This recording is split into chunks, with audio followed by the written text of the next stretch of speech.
Hello everyone, welcome to class number 17 of the course Getting Started with Python. आज की class में हम discuss करेंगे और कुछ न्यू टॉपिक्स पाइथन का। आज की क्लास का हमारा डिस्कशन का टॉपिक होगा statement and input and output. तो आज की क्लास में सबसे पहले हम समझेंगे स्टेटमेंट क्या होता है, स्टेटमेंट हम किसको बोलते हैं पाइथन प्रोग्राम में। उसके बाद जो हम पाइथन प्रोग्राम लिखते हैं उस पाइथन प्रोग्राम में अगर हमें यूज़र से एग्जीक्यूशन के वक्त इनपुट लेना हो या फिर यूज़र को एग्जीक्यूशन के टाइम एज ए आउटपुट दिखाना हो, तो उसके लिए हम किस तरह के स्टेटमेंट्स का यूज़ करते हैं हमारे पाइथन प्रोग्राम में, उन सब के बारे में हम आज के क्लास में डिस्कस करेंगे। तो शुरू करते हैं डिस्कशन और जानते हैं सबसे पहले कि ये स्टेटमेंट क्या होता है, व्हाट इज स्टेटमेंट। ये हम पहले डिस्कस करेंगे। ये डिस्कस करने के बाद फिर हम समझेंगे कि इनपुट एंड आउटपुट स्टेटमेंट्स हम कैसे हमारे पाइथन प्रोग्राम में यूज कर सकते हैं so that we can take user input as well as provide output to the user during the time of execution। तो सबसे पहले हम समझते हैं स्टेटमेंट क्या है। So, in Python, a statement is a unit of code that the Python interpreter can execute. Okay, unit of code हम बोल सकते हैं मतलब हर एक लाइन ऑफ कोड है कि नहीं। पाइथन प्रोग्राम में जो हम हर एक लाइन ऑफ कोड लिखते हैं, उस हर एक लाइन ऑफ कोड जिसको पाइथन इंटरप्रेटर एग्जीक्यूट कर पाता है, उस हर एक लाइन ऑफ कोड और यूनिट ऑफ कोड को हम बोलते हैं स्टेटमेंट। ओके, अगर हम कुछ सिंपल एग्जाम्पल कंसिडर करें, ओके जैसे कि सपोज मैं लिखता हूं x इक्वल टू 4। तो ये एक यूनिट ऑफ कोड है, ये एक लाइन ऑफ कोड है जिस लाइन ऑफ कोड को पाइथन का जो इंटरप्रेटर है वो एग्जीक्यूट कर सकता है। तो इस लाइन ऑफ कोड को हम बोल सकते हैं स्टेटमेंट, है कि नहीं। उसके बाद सपोज और एक लाइन ऑफ कोड हमने लिखा y equals to x into 3। तो यहाँ पे ये जो एक टोटल लाइन ऑफ कोड और यूनिट ऑफ कोड हमने लिखा, तो इसको पाइथन इंटरप्रेटर एग्जीक्यूट कर सकता है, तो इसको हम बोल सकते हैं स्टेटमेंट। और स्टेटमेंट का ये जो हिस्सा है इसको हम क्या बोलते हैं, लास्ट क्लास में जैसे कि हमने डिस्कस किया था, तो ये जो पार्ट है जो हमें कुछ वैल्यू रिटर्न करता है, this is known as expression. इसको हम क्या बोल सकते हैं, इसको हम बोल सकते हैं एक्सप्रेशन। या फिर ये टोटल को भी हम क्या बोल सकते हैं, टोटल को बोल सकते हैं expression. Okay, so I think इतना तो सबको क्लियर हो ही गया होगा कि स्टेटमेंट क्या है। ईच लाइन ऑफ कोड और unit of code that we write in a python program which can be executed by the python interpreter is known as statement। हर एक लाइन ऑफ कोड जो भी हम पाइथन प्रोग्राम में लिखते हैं जिसको Python interpreter execute कर सकता है, उस हर एक लाइन ऑफ कोड और यूनिट ऑफ कोड को हम बोलते हैं स्टेटमेंट। तो हम एक एग्जांपल यहाँ पे कंसीडर कर रहे हैं, हम जैसे कि देख सकते हैं this is the assignment statement, जहाँ पे हम क्या कर रहे हैं, राइट साइड में एक वैल्यू है, उसको by using assignment operator left side में जो वेरिएबल है उसको हम वो वैल्यू असाइन कर रहे हैं। उसके बाद और एक असाइनमेंट स्टेटमेंट है जहाँ पे हम कुछ कैलकुलेट कर रहे हैं, कुछ एक्सप्रेशंस हैं जिसको हम कैलकुलेट कर रहे हैं, कैलकुलेट करके उसके वैल्यू को हम असाइन कर रहे हैं क्यूब वेरिएबल को। ओके, उसके बाद एक प्रिंट स्टेटमेंट हमें देखने को मिल रहा है जहाँ पे हम प्रिंट स्टेटमेंट के मदद से जो x वैल्यू है एंड उसका क्यूब निकालने के बाद जो वैल्यू हमें मिलता है उसको हम एज ए आउटपुट दिखाना चाहते हैं। तो उसी हिसाब से हमारा आउटपुट यहाँ पे शो करेगा x का वैल्यू जो है और क्यूब का वैल्यू जो है। Okay, so I think statement क्या है ये तो सबको अभी इजीली क्लियर हो गया होगा। पर यहाँ पे जैसे कि मैंने x का वैल्यू बाय डिफॉल्ट मैंने 4 ले लिया। अगर मुझे वैसे 5 का क्यूब निकालना हो, मुझे 7 का क्यूब निकालना हो, मुझे 12 का क्यूब निकालना हो, तो क्या हर बार हम प्रोग्राम के अंदर आके प्रोग्राम में x का वैल्यू हम बार बार चेंज करते रहेंगे? No, this is not the right way to give input to the program, है कि नहीं। तो उसके लिए हम सीखेंगे कि कैसे हम यूजर से during the time of execution input ले सकते हैं। सो यूजर से अगर हमें during the time of execution input लेना है, तो यूजर से इनपुट लेने के लिए हम क्या करेंगे, इनपुट फंक्शन को यूज करेंगे। ओके, जैसे कि मैंने सिनेरियो दे दिया कि हर बार हम x का वैल्यू खुद से प्रोग्राम के अंदर जाके एक एक करके चेंज नहीं कर सकते, है कि नहीं। वो प्रॉपर वे नहीं होता है एक प्रोग्राम को एग्जीक्यूट करने का इनपुट वैल्यू लेके। तो उसका प्रॉपर वे क्या होता है कि हम अगर एक प्रोग्राम लिख रहे हैं तो उस प्रोग्राम को जब हम इंटरप्रीटर के माध्यम से एग्जीक्यूट कर रहे हैं तो एग्जीक्यूशन होते वक्त अगर मुझे 4 का क्यूब निकालना है तो वो मुझे इनपुट मांगे, मैं एग्जीक्यूशन के वक्त 4 दे दूंगा तो उसका क्यूब निकाल के दे देगा। मुझे 5 का क्यूब निकालना है, एग्जीक्यूशन के वक्त वो मुझे इनपुट मांगे, मैं 5 दे दूंगा वैल्यू तो उसका मुझे क्यूब निकाल के वो दे देगा। मतलब एग्जीक्यूशन के वक्त वो हमें automatically value as a input हमसे डिमांड करे। तो वो फैसिलिटी अगर हम हमारे पाइथन प्रोग्राम में ऐड करना चाहते हैं तो वो हम ऐड कर सकते हैं by using input function. Okay, so input function prompts the user to enter data. Input function allow करता है यूजर को during the time of execution input value enter करने के लिए। और इनपुट फंक्शन के माध्यम से हम जो during the time of execution user से कोई भी इनपुट लेते हैं वो in the form of string, by default in the form of string, उस वैल्यू को वो एक्सेप्ट करता है। चाहे हम कोई नंबर एंटर करें, चाहे हम कोई स्ट्रिंग वैल्यू एंटर करें, बट इनपुट फंक्शन हमेशा उसको स्ट्रिंग वैल्यू की तरह ही ट्रीट करता है। जैसे कि यूजर से अगर मैं एज वैल्यू लेता हूं इनपुट, सपोज किसी का एज मैंने 19 इनपुट के हिसाब से लिया, तो इसको भी इनपुट फंक्शन क्या करेगा, एज ए स्ट्रिंग वैल्यू ही एक्सेप्ट करेगा even if I am entering the integer value. Okay, तो पहले हम थोड़ा सिंटेक्स देख लेते हैं कि हम कैसे इनपुट फंक्शन को यूज करेंगे। बहुत ही सिंपल है। इनपुट फंक्शन यूज करोगे जैसे कि सपोज मुझे यूजर से during the time of execution name input लेना है, तो ये मेरा नेम वेरिएबल है। तो वहां पे हम क्या करेंगे, इनपुट फंक्शन यूज करेंगे। ओके, और वहां पे हम एक मैसेज दे देंगे पहले यूजर को ताकि यूजर को पता चले यहाँ पे क्या वैल्यू इनपुट देना है। एंटर योर नेम, ऐसा एक मैसेज हमने दे दिया डबल कोटेशन या फिर सिंगल कोटेशन के अंदर। तो जब हम इस लाइन ऑफ कोड को, इस स्टेटमेंट को एग्जीक्यूट करेंगे तो during the time of execution हमें क्या दिखाएगा, पहले हमने जो मैसेज लिखा है इनपुट फंक्शन के अंदर उस मैसेज को दिखाएगा enter your name. Then user को अलाउ करेगा यहाँ पे अपना नेम एंटर करने के लिए। तो यूजर अपना नेम जो भी है वो नेम एंटर करेगा। वो नेम एंटर करने के बाद वो वैल्यू जाके असाइन हो जाएगा किसको, नेम वेरिएबल को। ओके, तो इस तरीके से, तो क्या यहाँ पे हम जो प्रॉम्प्ट दे रहे हैं, क्या मतलब क्या ये कंपलसरी है? नो, अगर हम ये नहीं देंगे, नॉर्मली लिखेंगे नेम इक्वल टू इनपुट। अगर हम ब्लैंक प्रॉम्प्ट देंगे, ब्लैंक प्रॉम्प्ट मतलब ओनली इनपुट फंक्शन यूज करेंगे, तो भी वो क्या करेगा, डायरेक्टली हमें यहाँ पे एग्जीक्यूट होने के बाद इंटरप्रेटर के द्वारा वो हमें डायरेक्टली अलाउ करेगा यहाँ पे इनपुट देने के लिए। वो इनपुट वैल्यू जाके असाइन हो जाएगा किसको, वो इनपुट वैल्यू जाके असाइन हो जाएगा नेम वेरिएबल को। ओके, सो आई थिंक इतना क्लियर हो गया होगा कि कैसे हमारा इनपुट फंक्शन जो है वो काम करता है और उसको यूज करके हम कैसे during the time of execution user से इनपुट ले सकते हैं। ओके,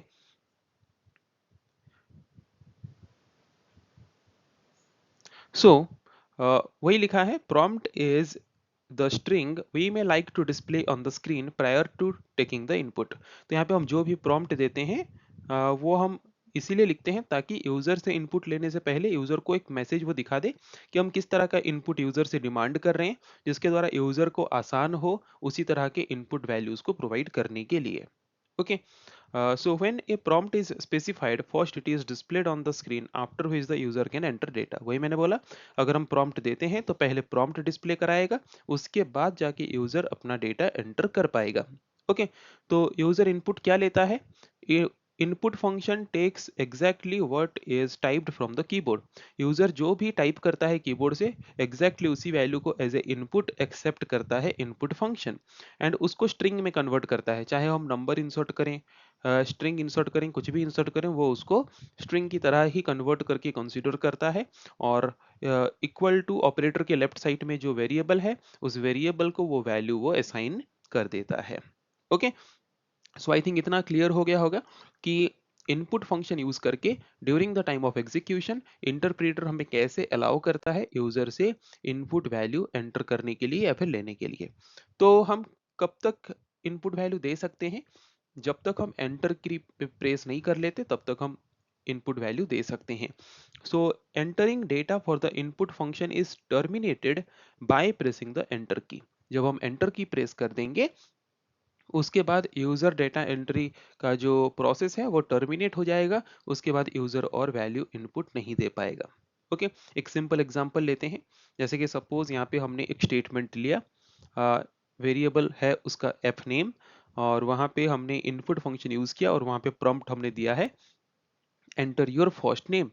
तो इसको जब हम एग्जीक्यूट करेंगे इंटरप्रेटर की मदद से, तो सबसे पहले प्रॉम्प्ट को वो प्रिंट करेगा। तो सबसे पहले प्रॉम्प्ट आएगा एंटर योर फर्स्ट नेम। ये प्रॉम्प्ट आने के बाद फिर वो हमें अलाउ करेगा वैल्यू इंसर्ट करने के लिए। जैसे कि हमने यहाँ पे वैल्यू इंसर्ट किया अर्नब, तो ये अर्नब वैल्यू फिर असाइन हो जाएगा किसको, लेफ्ट साइड में जो वेरिएबल है एफ नेम, उसको असाइन हो जाएगा वो वैल्यू। उसी तरीके से और एक स्टेटमेंट हमने यहाँ पे लिया है, और एक स्टेटमेंट में हमने एज वेरिएबल लिया, और वहां से हम इनपुट फंक्शन के माध्यम से प्रॉम्प्ट हमने दिया है कि हमें यूजर से एज वैल्यू एक्सेप्ट करना है। तो यहाँ पे सबसे पहले प्रॉम्प्ट जो हमने दिया है वो दिखाएगा एंटर योर एज, और उसके बाद हम एज वैल्यू एंटर करेंगे। तो एज वैल्यू हम जो एंटर करेंगे वो तो इंटीजर में हम एंटर करेंगे, बट हम इंटीजर में एंटर करें या स्ट्रिंग में एंटर करें, इनपुट फंक्शन हमेशा उसको कन्वर्ट करके स्ट्रिंग वैल्यू के फॉर्म में ही एक्सेप्ट करता है और असाइन करता है वेरिएबल को। ओके, तो जैसे कि अर्नब तो एक स्ट्रिंग वैल्यू है ही, उसका टाइप अगर हम देखेंगे एफ नेम का, तो वो तो स्ट्रिंग हमें दिखाएगा ही। पर हम ये देखना चाहते हैं कि हमने जो इंटीजर वैल्यू इनपुट दिया, तो क्या इनपुट फंक्शन उसको इंटीजर वैल्यू की तरह ही स्टोर कर रहा है या स्ट्रिंग में कन्वर्ट करके स्टोर कर रहा है। हमने पढ़ा है स्ट्रिंग में कन्वर्ट करके स्टोर कर रहा है। तो देखते हैं, तो एज वेरिएबल में जो वैल्यू 19 स्टोर हुआ वो स्ट्रिंग के फॉर्म में स्टोर होना चाहिए, मतलब एज वेरिएबल का जो टाइप है वो स्ट्रिंग होना चाहिए। तो वो हम कैसे चेक करेंगे, टाइप फंक्शन के माध्यम से चेक कर सकते हैं। तो टाइप ऑफ एज वेरिएबल हम जब करेंगे और उसको जब एग्जीक्यूट करेंगे, तो वहां पे हम देख सकते हैं टाइप हमें क्या दिखा रहा है, टाइप हमें दिखा रहा है स्ट्रिंग। इसका मतलब यहां से हमें इतना क्लियर हो गया कि हम इनपुट फंक्शन के माध्यम से अगर कोई भी वैल्यू इनपुट लेते हैं, चाहे नंबर हो चाहे स्ट्रिंग हो, वो उसको हमेशा स्ट्रिंग के फॉर्मेट में ही हमें डिस्प्ले कराता है। ओके, ओके, तो इतना तो क्लियर हो गया कि अगर हम पाइथन प्रोग्राम में during the time of execution user से कोई इनपुट वैल्यू लेना चाहते हैं, तो वो input value during the time of execution हम ले सकते हैं by using built in input function. और इनपुट फंक्शन को यूज करके हम जो भी वैल्यू इनपुट लेते हैं, वो वैल्यू को वो स्ट्रिंग में कन्वर्ट करके लेफ्ट साइड में जो वेरिएबल हम लिए होते हैं उस वेरिएबल को वो वैल्यू असाइन करता है।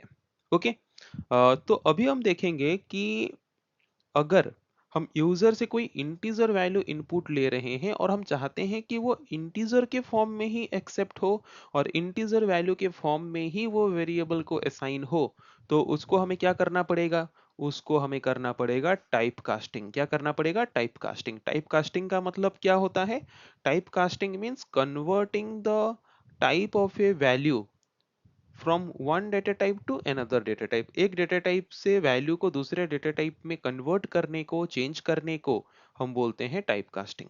So we can typecast or change the data type of the string data accepted from the user to an appropriate numeric value.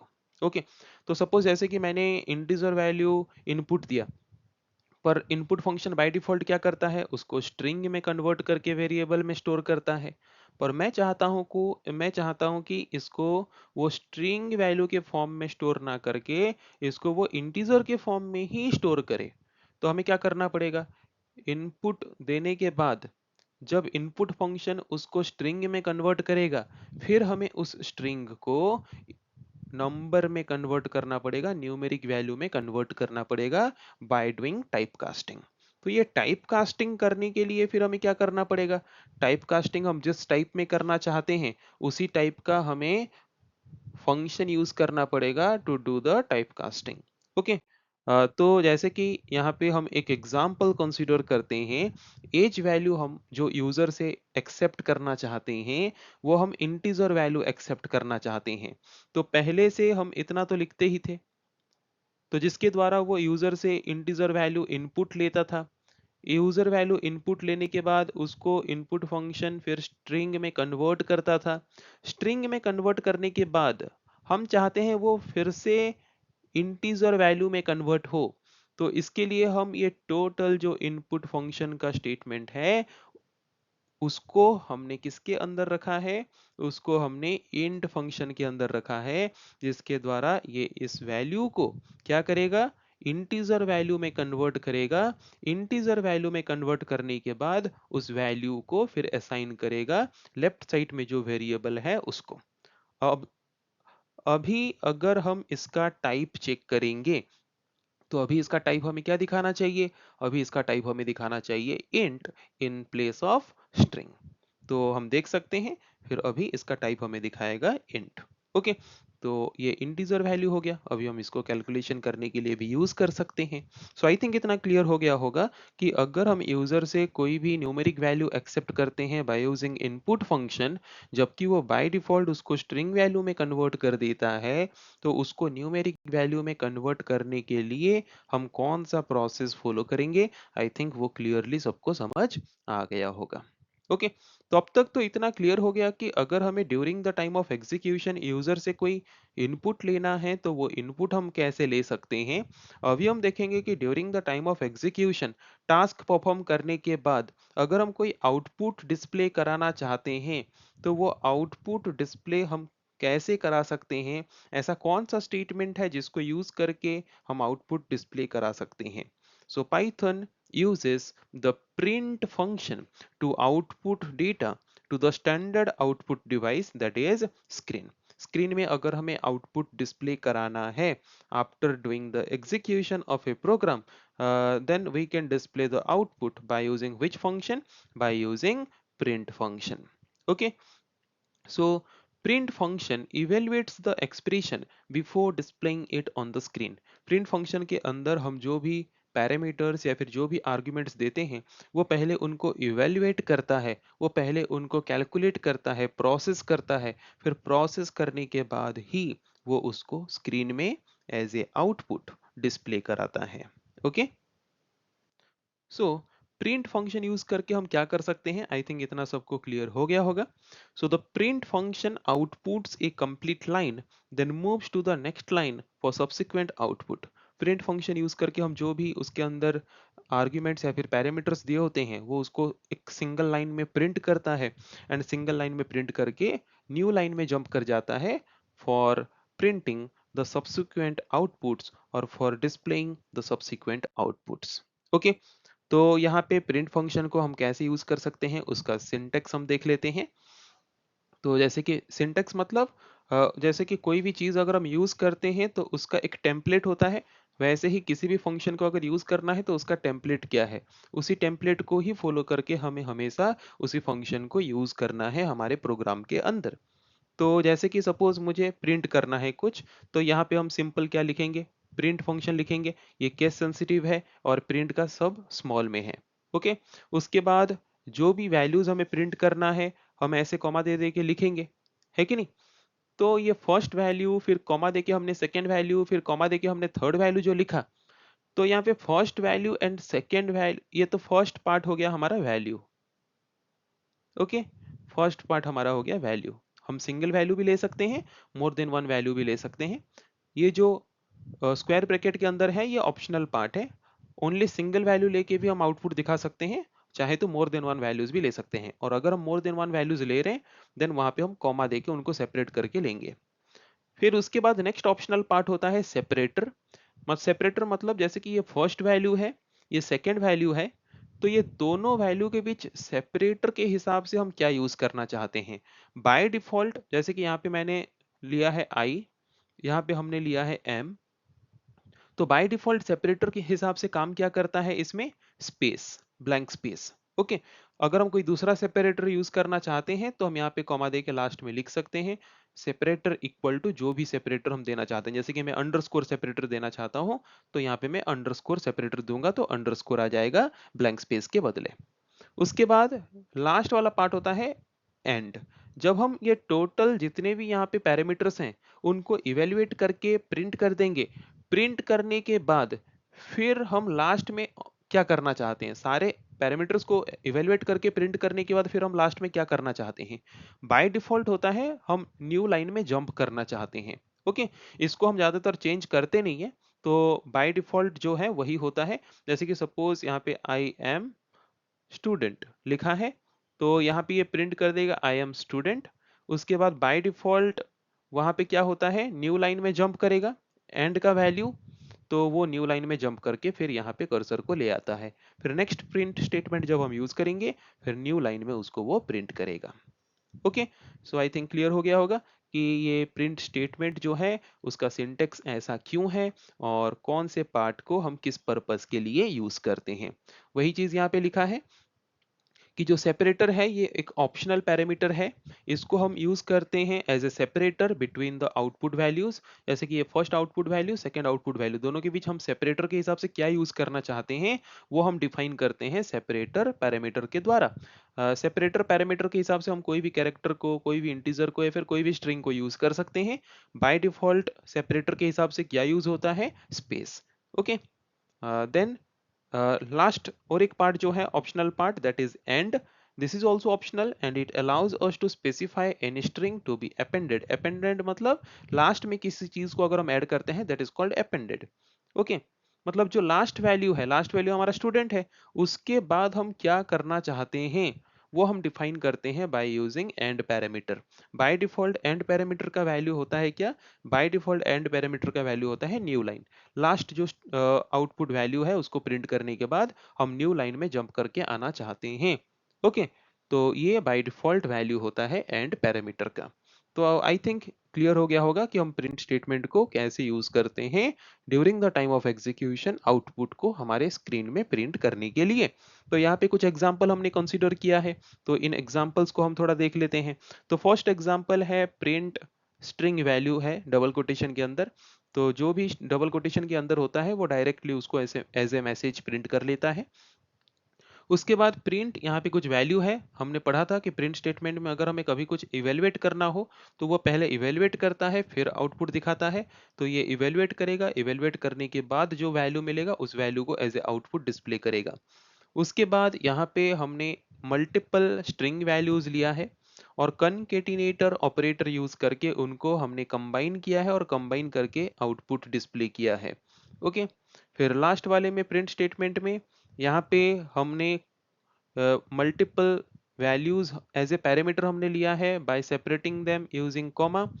तो यहाँ पे हम देख सकते हैं कि उनके बीच स्पेस आ रहा है कि नहीं, पर उसके ऊपर वाले में जब हमने स्ट्रिंग वैल्यू को कंबाइन किया तब वहां पे कोई स्पेस नहीं आ रहा है। ओके, तो पाइथन में कॉमनली अगर हमें different different type of values को कंबाइन करके डिस्प्ले कराना हो तो हम कॉमा यूज करके पैरामीटर्स के हिसाब से प्रिंट फंक्शन में वैल्यूज लेंगे, तो इजीली हम कंबाइन कर पाएंगे। यहाँ पे सपोज आई होता और यहाँ पे सपोज 16 होता, तो यहाँ पे हमें एरर मैसेज दिखाता, क्योंकि by using concatenator in Python we can only we can only combine और add same type of value. Okay, अगर प्रिंट के अंदर लिखा है 10 + 2 + 5, तो वो इन सबको ऐड कर सकता है। अगर ओनली स्ट्रिंग है तो सारे के सारे वैल्यू स्ट्रिंग होना चाहिए, तब जाके ये प्लस या फिर कनकेटिनेटर ऑपरेटर इवेलुएट करके हमें आउटपुट दे सकता है, अदरवाइज एरर जनरेट होगा। ओके, पर अगर हम different different type of values को कंबाइन करके दिखाना चाहते हैं तो हम कनकेटिनेटर के बदले पाइथन में क्या यूज करेंगे, कॉमा यूज करेंगे। उस चीज को हम ध्यान देंगे। पर ऐसा क्यों हमें करना जरूरी है, देखो, जो थर्ड प्रिंट फंक्शन था जहां पे हमने कनकेटिनेटर मतलब प्लस सिंबल को यूज किया था, है कि नहीं, क्या करने के लिए, स्ट्रिंग वैल्यूज को कंबाइन करने के लिए। और फोर्थ वाला जो प्रिंट फंक्शन था वहां पे हमने कॉमा को यूज किया था string as well as numeric values को कंबाइन करने के लिए।